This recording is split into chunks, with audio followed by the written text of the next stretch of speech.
Hey guys, welcome back to the channel. My name is Tony and the channel is Tony Talks Cards. Most times we're talking about one or two cards or certain types of cards and showing off cards. This week I'm really excited to do a couple things. One, I flipped through a old Beckett or old price guide probably a month or two ago. I found another one to flip through for this episode. So it's a 1991 Beckett Baseball Monthly from March of 91. So spring training about 34 years ago. I'll flip through the pages, the article, see what cards were hot, which cards were cold, and reminisce about what some call the junk wax era, overproduction era. Certainly, I know for me, I bought tons of packs of Score, Pro Set, Donruss, Upper Deck, Tops. Every birthday, every holiday was extra money, if not gifts, were related to baseball cards. It feel like so. It was a great time for me, and the Beckett brought back a lot of good memories there too. But I am really excited about a card I've got coming in the mail. I saw it in a Facebook group a couple days ago, asked for a ton of pictures of it. I usually just pass by this type of card because it's above my price range, and it wasn't. But I assume because of the price, it was just have a bunch of damage to it, marks, things that'll kind of get in my way, and I'll look at them too much, and it'll detract from the card itself and me enjoying it. But it's a card that was on my want list, but didn't think I'd get to it for a long time, given other things that are probably more easily able to be coming by on my want list. But I asked for a lot of pictures, angles, corners, did some Q&A back and forth, thought about it for a day, and I pulled the trigger. And I am just really excited to show this off. It's the biggest single card I've spent money on and bought. I've bought things that are more than this in totality of like a set or a bunch of cards all together, or I think an unopened wax box was more than this that I bought once or twice. But for a single card, this is more than I ever spent on a card. But I think for the way it looks, the I guess the age that the show how it shows the age, right? It's not a perfect pristine museum quality card. It's got age issues for being 60 some years old, but they don't bother me. And I think I was able to use the grade of the card as a way to get a lower price, or at least it started lower because the seller had a lower price on it given the grade he got on it.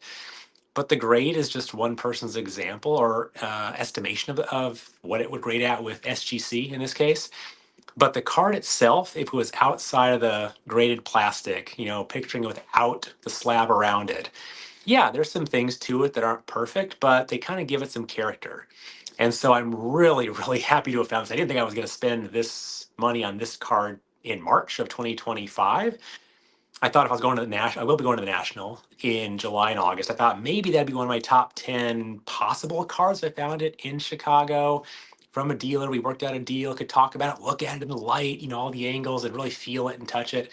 That'd be the best place to get it. I was kind of thinking maybe that'd be the case, but I have other things on my list well above this that I'd want to get too. That not a stress, not a priority right now, but it came up on a Facebook group. Again, asked a lot of questions, got a lot of pictures, so I'm really excited for it to come. I've got the text notification of the tracking when it's in my hometown, when it's out for delivery. It's at a post office right now and probably will be out for delivery maybe tomorrow, which is Saturday. So hopefully next week I can do a video on it, show you, and kind of walk you through more of what appealed to me about the card and why I'm so excited to get that, get in my collection, and definitely keep it in my collection for a very long time. So more to come on that. But without further ado, let me turn the camera around. We'll look at a 1991, a March of 1991 Beckett Baseball Monthly, and let me know in the comments any of these rookie cards or star cards that you were chasing after, you remember having, you do have, articles that maybe spark an idea or a comment. Love to hear that from all you guys who are probably around my age and collecting in grade school and junior high in the early 90s. So with that, I'll turn it around, stop talking, at least at this part of the camera, and we'll flip through some pages. So I'll be right back. Hey guys, it's Tony. Tony Talks Cards. We're flipping it around, like I said, and showing you a 1991 Beckett. I gave you a little bit of a front and back preview in the first half of the video. This is again from March of 1991. So going into spring training, the 91 year. Griffey's been around for a couple years, and here he is making it on the front of Beckett, issue number 72. So let's just flip through it and see what kind of I guess 34-year-old prices pop out to us and what things are looking like. So let's kick it off. Start with the inside one here first. Got Ricky Henderson on the inside there, and here you go. A bunch of Sport Americana price guides. I would get, I think I asked for the football version of these for Christmas 3 or 4 years in a row. Real thick, I mean, real heavy book type of things. I'd go through and check off what I had, what I, knew what I was missing. And again, look at those every once a year. And it was, again, before the internet, before you could real time look things up, you knew what the checklist was, what the cards were, what the prices were. And here we go, an advertisement for that. And this one here, the football one, $14.95, price guide number 7. There we go. So moving on, what do we have here? Got Daryl Strawberry, got stuff about the White Sox, Frank Thomas, Superstar Gallery, Kelly Gruber, Napoleon Lajoie card, and Thurman Munson at the very back. Perfect. You got Griffey's Senior and Junior, and Chris Sabo. There we go. Nice look at all the Beckett magazines right there. Nice color artwork. And here is a Daryl Strawberry. Look at a bunch of his 80s and 90s cards. You've got 83 tops traded. You've got Donruss tops, more Donruss. You've got some Fleer, 89 Upper Deck, first Upper Deck set. And then Daryl moving on to the Dodgers, 1991 Upper Deck. Lots of dollar signs near that card. I think it may have been referring to, yeah, there we go. I can see that. $20 million man. There we go. And then 10 regular issue cards in 1989. The White Sox, Alex Fernandez. We'll write up about him. There we go.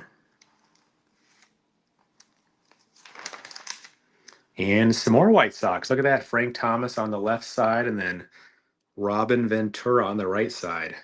Remember Frank Thomas's 1990 Leaf and 1990 Tops were big chases and really big in the hobby back in these years. I always liked the red and kind of blue and white uniforms there. Didn't like the black ones as much. We're on the other page, but there you go. And here we go. Baseball's tight ends, I guess comparing how large certain guys were. You've got Frank Thomas, 6'5", 240, only 7 career home runs at this time, comparing to recent guys like Canseco, Fielder, and then Parker, Winfield, Kingman, Lazinski, Powell, Howard, Ted Kluszewski, and Hank Greenberg. Heights, weights, and home runs. And there's the scorecard right there too. Got more White Sox here. Sammy Sosa, hard to see because of the light there, but stealing a base. I'm a big fan of him with the Cubs. And then there we go. There's Nolan Ryan, an advertisement for his Upper Deck cards that he signed as well. Speaking of Upper Deck, 1991 Upper Deck. Upper Deck, when it came out in 89, I was overseas and didn't have a chance to buy any of it. Same thing with 1990. But I remember it just being so much more expensive. And thinking back at it, it wasn't that much more expensive. But when I was used to buying packs for 50 cents each, 45 cents each for football, and the basic 1990 tops, 91 tops, wax packs, these things being $1, $1.25, $2, I just like, hey, I can get more cards buying Topps, Score, and Donruss versus getting 15 cards for $15, or sorry, for $1.50 or $2 or so. But made a big splash in 89, and we're continuing to be a big splash in 1991 too, especially anchored by this Nolan Ryan subset here. So there you go. Various kind of reader questions people could write in about, looking at articles and cards and asking for opinions about things. There we go, 1991 Score. Man, I bought this set in a box, complete box. All I think was 800 cards. It was the biggest that I'd ever seen. It was like a 2-layer deep, 2 rows in this kind of rectangular-ish box. And bright colors again, the blues, the yellows, the greens, the kind of cartoonish guys down there with Ken Griffey Jr. There you go. But man, Todd Van Poppel, that was someone whose cards were always, several bucks, if not more, at the local card shop. So cool to see that. Baseball. Oh, here we go. This is funny. Baseball cardology, I guess referring to, an education, college class type of referral. Mom and dad, start saving up. Your kid is going to college to study baseball cards. So I guess it's just made up classes about what you can take. Learning about accreditation. Freshman level courses. I love these as a kid, reading through these, and I'd read through them several times, not just once, because again, there was no internet. There was no way to look up fresh content. This was the content you got once a month, whether it came in the mail or you went to the local card shop. So here's more. Baseball cards and junk food, or a class called BBC 340 Baseball Cards and Depth Perception. Prepare to study America's most famous two-sport athlete. Bo Jackson. There you go. There we go. Some more articles about Dave Dravecky and Bo Jackson. 1991 Donruss. Bought a ton of those in packs and boxes. Yeah, the blue I think was Series 1 and green. Green may have been Series 2, or maybe that was the wrapper color. I forget, but there was that. Oh, here we go. Remember the hot list they'd have. Who is hot, right? What players' cards are hot? So you got Dave Justice, Griffey Jr., Nolan Ryan, Ricky Henderson. All makes sense for the time. Bo Jackson, Kevin Moss. That 1990 Upper Deck Kevin Moss was pretty hot back then too, and a bunch of other solid names from the late 80s, early 90s. There you go. And you can, subscribe for about 20 bucks a year to baseball, football, basketball, and hockey. So now the black and white part of the price guide. I mean, again, hard to say, some of these prices, 30 some years old, have not stood up to the test of time, but let's just see what some of the main cards are. 1952 Topps. What do we think? Mickey Mantle double print, 7,500 for, I guess, a near mint example. Many, many, many multiples beyond that here, 35 some years later. So Eddie Matthews, what do we have here? 1750. We'll keep on moving. Again, I use these. Oh, there we go. Lou Brock, my Cubs. He played for a couple years, and rookie card is with the Cubs. And showing the highlight in the set right there. I wasn't much into vintage baseball back at this point, but I looked through them because I was curious about prices and trends. And of course, you got, right, we all know those little triangles, ups and downs. Probably a lot more ups in the vintage part of this, because again, those players had stopped playing, and generally those cards would be probably pretty stable, if not, going up a little bit. So let's flip ahead. Well, Nolan Ryan, let's look at that for a second. Reggie Jackson, 450 near mint there. Moving up, Mickey Mantle, various prices there. For 69 Topps, of course. Ryan Kuzman, $1,200 for that rookie card in near mint condition. It's definitely a lot more right now. I feel like there's some 2s and 3s that are going for, mid, between 500 or so and 1,000, depending on how they look. So definitely prices have risen there. Let's get past some of the vintage stuff, at least what would have still been kind of older and vintage there. But let's see, Ricky Henderson. Henderson, what do we have? 180 bucks, $85 for a near mint version there. Getting into the mid 80s, this is pretty new compared to 1991. Let's look at some of the hotter rookie cards from 1984. Joe Carter, $16. Don Mattingly, $90. 84 Fleer. Darryl Strawberry, $35. Don Mattingly, $48. 84 Tops. I've always loved that set design. Strawberry was 18. Don Mattingly, number 8, was 28. Moving into 85, you're getting into, Clemens, Canseco, Bo Jackson territory. Jose Canseco, number 39, rated rookie, 86 Donruss, $110. Look at that. That takes you back too, for sure. Mark McGwire, 85 Tops, $20. Oh yeah, I forgot about this guy. Cecil Fielder, $17, 86 Donruss. I know I'm missing a lot we could probably dive into and look at a bit more and think about the days when they were worth this much money. 87 Donruss, I just did a video about that. $12, Bo Jackson rookie card. Mark McGwire, $8.50. There we go.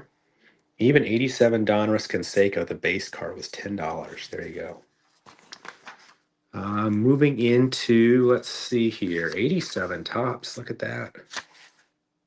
Jose Canseco, $4.50. Kevin Mitchell rookie card was down at $2. Bo Jackson rookie card, $4.50. So moving on, let's look at, just for the heck of it, Ken Griffey Jr., 89 Donruss. Steve Sachs leading the way there with the set. Ken Griffey Jr., $6.50. Steady.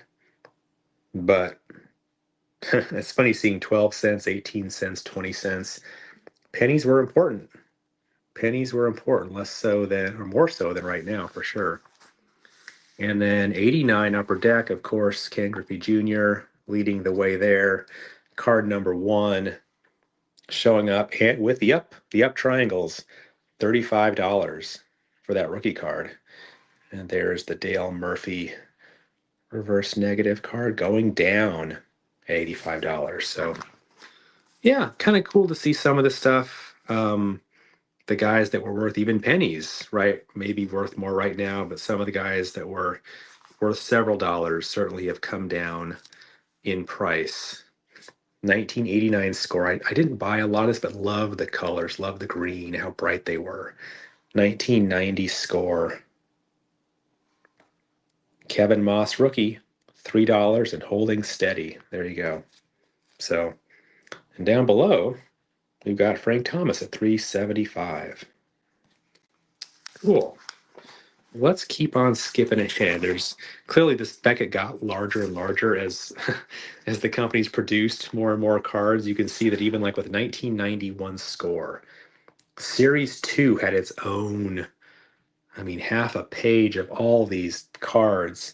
15 cents, 35 cents, 60 cents, 12 cents, 8 cents, even 8-cent cards. Fernando Valenzuela, 8 cents was listed. And I think they did this probably because it was a newer set, is my guess. This came out in 91. The set was just released. They want to show more of the cards, the checklist, and maybe get people excited about the newer issues. So they showed more versus the vintage sets only have the, stars and more of the non-commons showing up there. 1991 Upper Deck, there was an article about that in this Beckett. Todd Van Poppel, $2.50 and going up, going into the 1991 Major League Baseball season. So very cool there. So I remember these two. They'd have reader submissions of ways someone had marked up or, made the card funny in some way. So there we go there. How to use the price guide. What do some of these grades mean? What does excellent mean versus what does Mint Mean. Oh, I forgot about these. I never had a lot of shows in my area, but they would every month have various calendars of sporting card shows. So in March of 91, how many were happening in Arkansas? I live in Arizona right now, so there were actually quite a bit, probably 20 or so of them right here, maybe around spring training and stuff like that happening in the Phoenix, Tempe, Mesa area. So kind of cool there. Obviously, California starts here.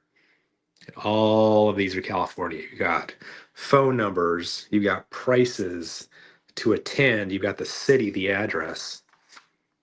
You've got card show advertisements.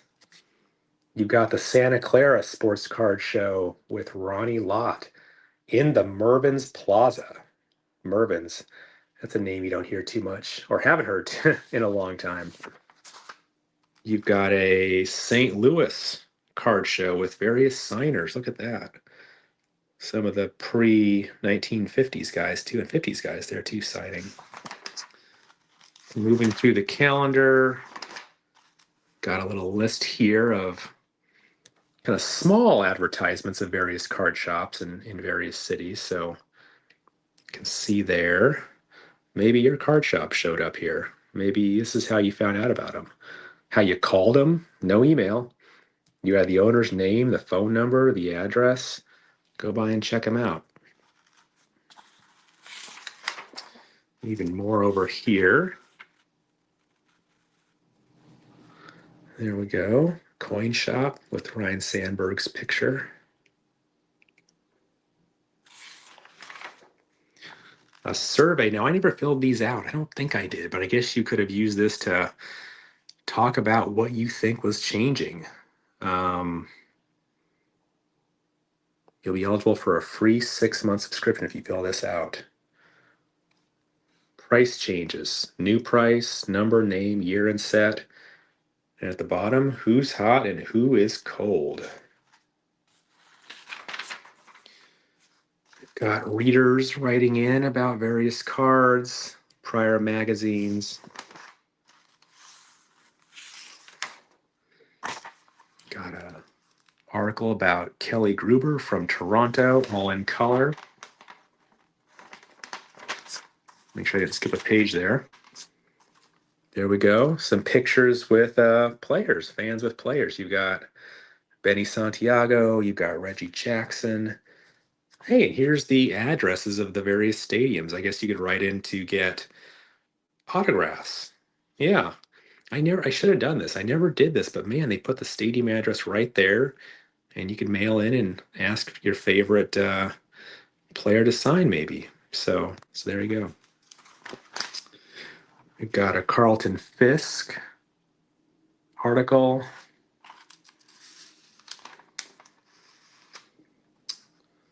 There we go. Detroit pitcher Mark Fidrich. One dazzling Rookie of the Year season. And then Napoleon Lajoie.